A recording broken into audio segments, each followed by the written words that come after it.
दापोली मतदारसंघाचं प्रतिनिधित्व करायची संधी जनतेने दिली आहे, परंतु हे आमदार म्हणून काम करत असताना नेहमीच सगळ्या प्रशासकीय अधिकाऱ्यांची मला मदत लाभली आहे। ही निवडणूक सुरळीत पार पाडण्यामध्ये आपल्या सर्वांचा हा सिंहाचा वाटा होता।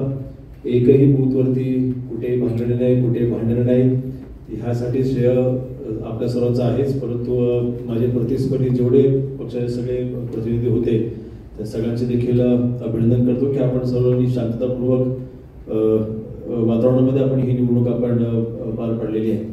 आणि जे प्रतिस्पर्धी मध्ये जिंकू शकले नाहीत त्यांचं देखील मी त्यांना देखील शुभेच्छा देतो। आणि दापोली मतदारसंघातील जनतेने दिलेला हा निकाल आम्ही सर्व अगदी आनंदी मनाने स्वीकारतोय।